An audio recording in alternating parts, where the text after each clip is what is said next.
বিধানসভায় জনগণের বিধান।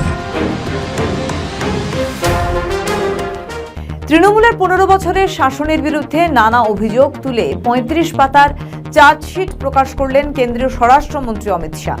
তার সরস বক্তব্য, মানুষ এবার মমতার ভিকটিম কার্ডের রাজনীতি ধরে ফেলেছে।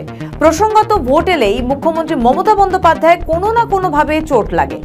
অমিত শাহ এই প্রসঙ্গ তুলেই শনিবার কলকাতা থেকে বলেন, কখনো নিজের অসুস্থতা, পা ভাঙা, মাথা ফাটা, কখনো নির্বাচন কমিশনকে দোষারোপ, কিন্তু বাংলার মানুষ এই ভিকটিম কার্ড পলিটিক্স রাজনীতি বুঝে গেছে। কেন্দ্রীয় স্বরাষ্ট্রমন্ত্রীর দাবি, দেশের অন্যান্য রাজ্যে শান্তিপূর্ণভাবে এসআইআর হয়েছে, কিন্তু পশ্চিমবঙ্গে এমন পরিস্থিতি তৈরি হয়েছে যে সুপ্রিম কোর্টকে জুডিশিয়াল অফিসার নিয়োগ করতে হয়েছে। এটা অত্যন্ত লজ্জাজনক। एसआईआर पूरे देश भर में हो रहा, कहीं पर जुडिशियल ऑफिसर नहीं लगाने पड़े, सिर्फ बंगाल में लगाने पड़े। कारण क्या है?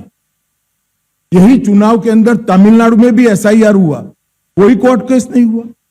केरल में भी एसआईआर हुआ, कोई कोर्ट केस नहीं हुआ। तमिलनाडु में डीएमके की सरकार है, केरल में कम्युनिस्टों की सरकार है। बंगाल में ऐसा क्या हुआ कि सुप्रीम कोर्ट ने जुडिशियल ऑफिसरों को लगाना पड़ा? इस बात का जवाब ममता बनर्जी ने बंगाल की जनता को दिया।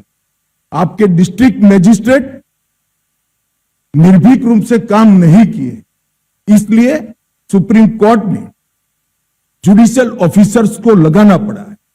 और एसआईआर पर वो जो आरोप कर रही है, मैं आज बंगाल की जनता को पूछना चाहता हूं, जो घुसपैठियों को वोटर बनाकर यहां रखा गया है, उनको क्या बंगाल का भविष्य तय करने का निर्णय देना है या नहीं देना है? वो बंगाल की जनता ने तय करना है। मैं भारतीय जनता पार्टी की ओर से स्पष्ट कर देना चाहता हूं, सिर्फ वोटर लिस्ट से नहीं, देश भर से एक एक घुसपैठियों को हम चुन कर देश के बाहर निकालने के लिए संकल्पबद्ध है। और ये मेरी पार्टी का एजेंडा है। ममता जी को जो आरोप लगाना है वो लगाएं। রাজ্যের মুখ্যমন্ত্রী এবং শাসক দলের বিরুদ্ধে যে চার্জশিট পেশ করেছেন কেন্দ্রীয় স্বরাষ্ট্রমন্ত্রী, তাতে আরো অনেকগুলি বিষয় রয়েছে। অমিত শাহর দাবি, গত 15 বছরে তৃণমূল কংগ্রেস ভয়, দুর্নীতি, বিভাজন, মিথ্যা এবং হিংসার মাধ্যমে ক্ষমতা ধরে রাখার চেষ্টা করছে। 2011 সাল থেকে আমরা এই অপশাসনের বিরুদ্ধে লড়াই করে চলেছি এবং এবার বাংলার জনগণ পরিবর্তনের জন্য প্রস্তুত। তবে এবার সেই পুরনো স্লোগান ইসবার তো 100 পার নয়।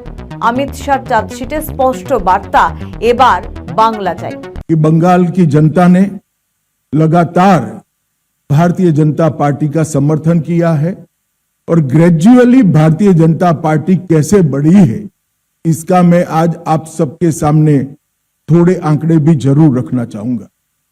2014 में हमारा 17% वोट शेयर था लोकसभा चुनाव में और 2 सीटें थी। 19 में हमारा वोट शेयर 41% हुआ, 18 सीटें प्राप्त की। 24 में हमारा वोट शेयर 39% हुआ और 12 सीटें मिली। तो हमने एक 40% वोट शेयर का बेस यहां पर बना है। 2016 के चुनाव में विधानसभा में हमारा 10% वोट था और केवल 3 सीटें हम जीत पाए थे। 21 के चुनाव में 10% से बढ़कर 38% तक हम पहुंचे और 77 सीट के साथ हमारे विधायक दल का श्री शुभेंदु जी नेतृत्व कर रहे हैं।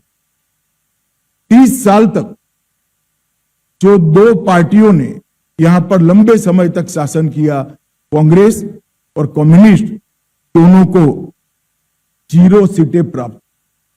मित्रों, 2024 में मोदी जी के प्रधानमंत्री बनने के बाद महाराष्ट्र, हरियाणा, उड़ीसा, दिल्ली और बिहार, ये सभी जगह पे भारतीय जनता पार्टी के नेतृत्व में एनडीए ने अप्रत्याशित जीत हासिल की है।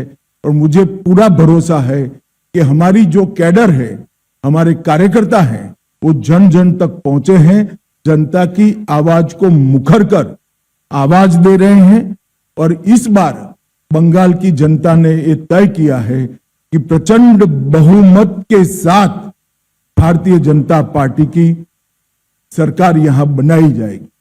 অপরদিকে অমিত শাহ যে তার বিরুদ্ধে চার্জশিট দিয়েছেন তাকে কটাক্ষ করতে ছাড়েননি তৃণমূল নেত্রী মমতা বন্দ্যোপাধ্যায়। তৃণমূল কংগ্রেসও প্রতিটি বিষয় ধরে ধরে মোটা ভাই জবাব চাই নামে পাল্টা চার্জশিট দিয়েছে।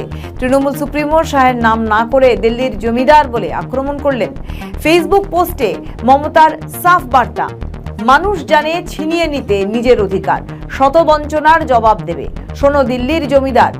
রীতিমতো চ্যালেঞ্জ করে তৃণমূল সুপ্রিমোর দাবি, কোনো দুর্বৃত্তরা ষড়যন্ত্র চক্রান্ত করে আমাদের পরাজিত করতে পারবে না। শুধু ফেসবুকে নয়, তৃণমূল নেত্রী এদিন কাশীপুরে এক নির্বাচনী সভা থেকেও কেন্দ্রীয় স্বরাষ্ট্রমন্ত্রীকে আক্রমণ করেন।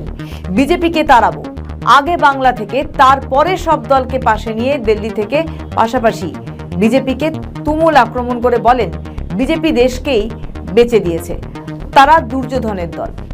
और वोटर आगे बीजेपी यदि बोले हम अन्नपूर्णा भंडार में पैसा देगा तो बोले इतना दिन क्यों नहीं दिया बाबा?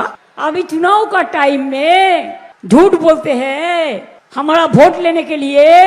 झूठा पार्टी, झुमला पार्टी, ভ্যানিশিং পার্টি, মানুষের ভোট কাটার পার্টি, বুলডোজারের পার্টি, স্বৈরাচারী পার্টি, অত্যাচারী পার্টি। তাদের মুখে বড় বড় কথা। এক একটা বিজেপি রাজ্যে গিয়ে দেখুন মেয়েরা রাস্তায় বেরোতে পারে না, আর আমাদের নামে বদনাম করে।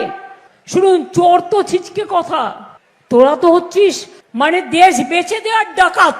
দেশটাকেই বেচে দিয়েছিস, সব গভর্নমেন্টের এজেন্সি বেচে দিয়েছিস, গণতন্ত্র ধ্বংস করেছিস, সংবিধান ধ্বংস করেছিস, মানবিকতাকে ধ্বংস করেছিস, ধর্মের বিনাশ করেছিস। আপনারা কৌরব চান না পাণ্ডব চান? তৃণমূল কংগ্রেস পাণ্ডবের পক্ষে, আর বিজেপি কৌরবের দল, দুর্যোধন দুঃশাসনের দল, অত্যাচারীর দল। রাজ্যে ভোটের বাদ্যি বেজে যাওয়ার পরই শাসক দল ও বিরোধীদের মধ্যে তু তু ম্যায় লেগেই গিয়েছে। তবে এবারের নির্বাচনের সবচেয়ে বড় চমক এই চার্জশিট।